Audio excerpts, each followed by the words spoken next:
ہندوستان میں اپوزیشن جماعت کانگریس کے صدر نے کام کے دباؤ کے باعث بوتھ لیول آفیسروں BLO کی خودکشی کے واقعات پر سخت تشویش کا اظہار کرتے ہوئے مرکزی حکومت پر کڑی نکتہ چینی کی ہے۔ ہندوستان کے سرکاری میڈیا ذرائع کے مطابق کانگریس صدر ملکارجن کھڑگے نے کہا کہ کام کے دباؤ میں BLO کی موت کے جو اعداد و شمار دکھائے جا رہے ہیں، اصل تعداد ان سے بھی کہیں زیادہ ہے۔ کانگریس کے صدر نے اپنی ایک ایکس پوسٹ میں بھارتیہ جنتا پارٹی حکومت کی ووٹر لسٹ کی خصوصی جامع نظر ثانی SIR کی کارروائی کو اس کے لیے ذمہ دار ٹھہراتے ہوئے کہا کہ BJP کی ووٹ چوری اب BLO کے لیے جان لیوا صورت اختیار کر چکی ہے۔ ان کا کہنا تھا کہ کام کے بوجھ سے BLO اور پولنگ افسر مسلسل خودکشی کرنے پر مجبور ہیں۔ انہوں نے خودکشی کرنے والوں کے اہل خانہ سے اظہار ہمدردی کرتے ہوئے حکومت سے سوال کیا کہ ان خاندانوں کو انصاف کون دلائے گا۔ ملکارجن کھڑگے نے حکومت پر ووٹ چوری کے الزام کا اعادہ کرتے ہوئے الیکشن کمیشن پر بھی سخت تنقید کی اور کہا کہ کمیشن بھی خاموش تماشائی بنا سب کچھ دیکھ رہا ہے۔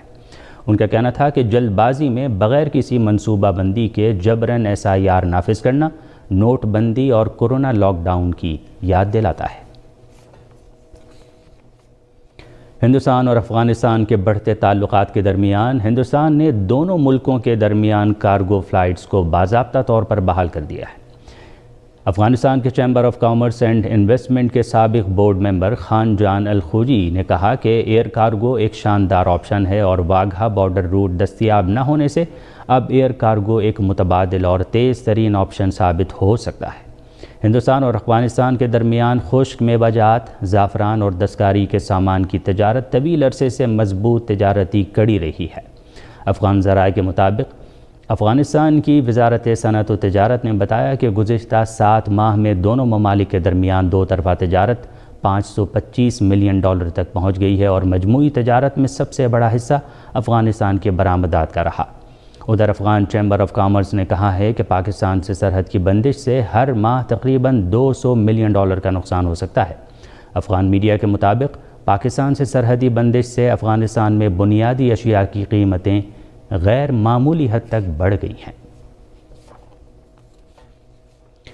ایران کی وزارت خارجہ کے ترجمان نے کہا ہے کہ افغانستان اور پاکستان کے درمیان کشیدگی شروع ہوتے ہی ہم نے اسے بڑھنے سے روکنے اور دونوں ممالک کے درمیان بات چیت اور مذاکرات کے ذریعے مسئلے کو حل کرنے میں مدد کے لیے بھرپور کوششیں کی ہیں۔ غزہ میں جنگ بندی معاہدے کے باوجود غاصب صہیونی حکومت کی بمباری میں 22 فلسطینی شہید اور 80 سے زائد زخمی ہو گئے۔ غزہ کی وزارت صحت نے بتایا ہے کہ گنجان آباد علاقے ریمل میں پہلے حملے میں کار کو نشانہ بنایا گیا جس میں آگ لگی اور کار میں سوار 5 افراد شہید ہو گئے۔ محکمہ صحت کے عہدیداروں نے بتایا کہ غاصب صہیونی فضائیہ نے کار پر حملے کے تھوڑی دیر بعد وسطی غزہ کے دیر البلح اور نصیرات کیمپ میں 2 مکانات کو الگ الگ حملے میں نشانہ بنایا جہاں 10 افراد شہید ہوئے اور متعدد زخمی ہو گئے۔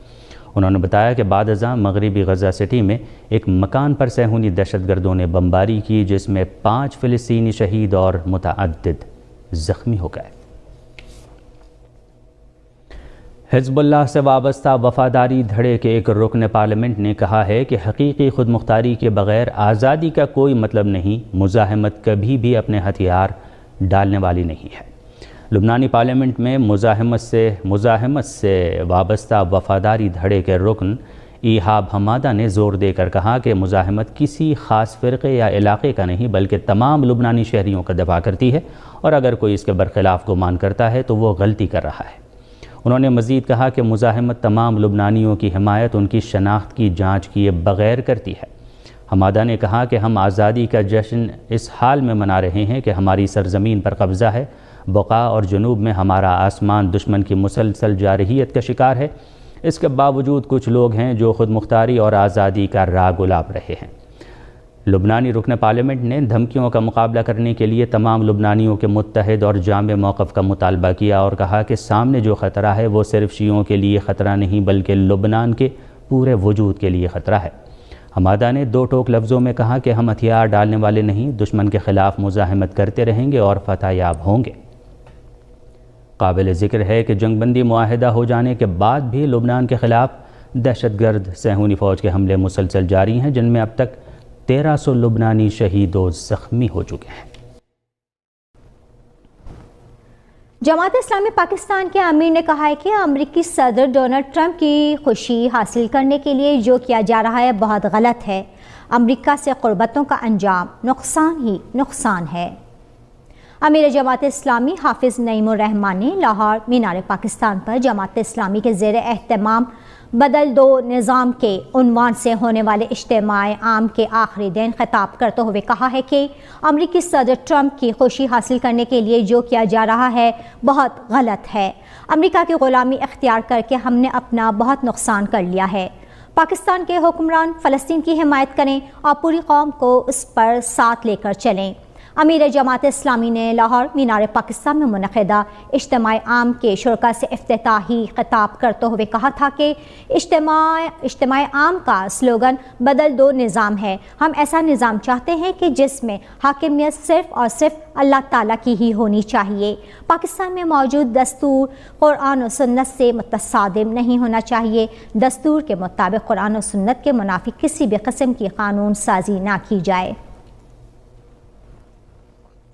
ہندوستان کی ریاست مغربی بنگال میں برسر اقتدار ترنمول کانگریس کے رکن اسمبلی نے 6 دسمبر کو مرشد آباد کے ملڈنگا میں بابری مسجد کی بنیاد رکھنے کا اعلان کیا ہے۔ ترنمول کانگریس کے رکن اسمبلی ہمایوں کبیر نے کہا ہے کہ اس میں کئی مسلم لیڈران کی شرکت ہوگی اور مسجد کی تعمیر میں تقریباً 3 سال کا وقت لگے گا۔ ترنمول لیڈر کے اس بیان پر اب سیاسی ہنگامہ شروع ہو گیا ہے۔ بی جے پی نے اس معاملے میں سخت رد عمل ظاہر کرتے ہوئے کہا ہے کہ یہ ایک خاص طبقے کو خوش کرنے کی کوشش اور مذہب کی سیاست ہے۔ مغربی بنگال کے بی جے پی لیڈر نے اس بیان پر رد عمل دیتے ہوئے برہم پور میں رام مندر بنانے کا اعلان کر دیا ہے۔ واضح رہے کہ ہمایوں کبیر نے گزشتہ سال بھی بابری مسجد کی تعمیر کا اعلان کیا تھا۔ اب اس تازہ بیان سے ترنمول کانگریس اور بی جے پی کے درمیان مسجد مندر کا کھیل شروع ہو گیا ہے۔ پاکستان کا پہلا بین الاقوامی حسن قیرت مقابلہ آج سے اسلام آباد میں شروع ہو رہا ہے۔ وزارت مذہبی امور کے زیر اہتمام 5 روزہ مقابلے میں اسلامی تعاون تنظیم کے 40 سے زائد رکن ممالک کے قرا حصہ لے رہے ہیں۔ ججز کے پینل میں 3 بین الاقوامی اور 5 پاکستانی جج شامل ہیں۔ ادھر مقابلے میں حصہ لینے کے لیے مختلف ملکوں سے قرا حضرات پاکستان پہنچ رہے ہیں۔ رات دوحہ میں پاکستان شاہینز نے بنگلہ دیش اے کو سنسنی خیز سپر اوور میں شکست دے کر ایشیا کپ رائزنگ سٹارز کا ٹائٹل اپنے نام کر لیا۔ پاکستان شاہینز نے پہلے بیٹنگ کرتے ہوئے مقررہ 20 اوورز میں 125 رنز بنائے۔ جواب میں بنگلہ دیش اے نے بھی 9 وکٹوں کے نقصان پر 125 رنز بنائے، جس کی وجہ سے میچ سپر اوور میں چلا گیا۔ سپر اوور میں بنگلہ دیش اے کی ٹیم صرف 6 رنز ہی بنا سکی اور پاکستان شاہینز نے صرف 4 گیندوں پر آسانی سے 7 رنز بنا کر چیمپئن شپ کا اعزاز حاصل کر لیا۔ احمد دانیال کو پلیئر آف دی میچ جبکہ معاذ صداقت کو پلیئر آف دی سیریز قرار دیا گیا۔ وزیر اعظم شہباز شریف نے ایشیا کپ رائزنگ سٹارز کے فائنل میچ میں پاکستان کی شاندار فتح پر قوم کو مبارکباد دی ہے۔ وزیر اعظم نے ایک بیان میں پاکستان شاہینز کی صلاحیتوں کی غیر معمولی کارکردگی کی تعریف کی، جس کی وجہ سے وہ یہ اعزاز حاصل کرنے میں کامیاب ہوئے۔ انہوں نے اس کامیابی میں اہم کردار ادا کرنے پر چیئرمین پاکستان کرکٹ بورڈ محسن رضا نقوی، ٹیم کوچز اور پی سی بی حکام کی بھی تعریف کی۔ وزیر اعظم نے کہا کہ انہیں پوری قوم کے ساتھ ساتھ پاکستانی کھلاڑیوں پر بھی فخر ہے جو بین الاقوامی پلیٹ فارمز پر اپنی اعلیٰ صلاحیتوں اور کارکردگی کے ذریعے ملک کا نام روشن کر رہے ہیں۔ رات راولپنڈی میں سہ ملکی T20 کرکٹ میچوں کی سیریز کے چوتھے میچ میں پاکستان نے زمبابوے کو 69 رن سے ہرا دیا۔ پاکستان نے پہلے بیٹنگ کرتے ہوئے مقررہ 20 اوورز میں 195 رنز بنائے۔ جواب میں زمبابوے کی ٹیم 19 اوورز میں 126 رنز بنا کر آؤٹ ہو گئی۔ سیریز کا اگلا میچ سری لنکا اور زمبابوے کے درمیان کل راولپنڈی میں کھیلا جائے گا۔ میچ شام 6 بجے شروع ہوگا۔ اور اب موسم۔ محکمہ موسمیات کی پیشگوئی کے مطابق آئندہ 12 گھنٹوں کے دوران ملک کے بیشتر حصوں میں موسم زیادہ تر سرد اور خشک، جبکہ صبح اور رات کے اوقات میں خصوصاً پہاڑی علاقوں میں شدید سرد رہے گا۔ پنجاب اور خیبر پختونخوا کے میدانی علاقوں میں کہیں کہیں اسموگ اور دھند چھائی رہنے کا امکان ہے۔ آج صبح ریکارڈ کیا گیا بعض شہروں کا درجہ حرارت: Islamabad 6 degree centigrade, Lahore 12، Karachi 16، Peshawar 10، Quetta -1، Gilgit -3، Murree 4 اور Muzaffarabad 5 degree centigrade. Srinagar, Pulwama, Anantnag, Shopian اور بارہمولہ میں موسم سرد اور خشک، جبکہ لیہ میں شدید سرد اور خشک اور جموں میں خشک رہنے کا امکان ہے۔ آج صبح ریکارڈ کیا گیا درجہ حرارت سری نگر، پلوامہ اور بارہمولہ میں -1 degree centigrade, Jammu 9، Leh -8، جبکہ اننت ناگ اور شوپیاں میں 0 ڈگری سینٹی گریڈ ریکارڈ کیا گیا۔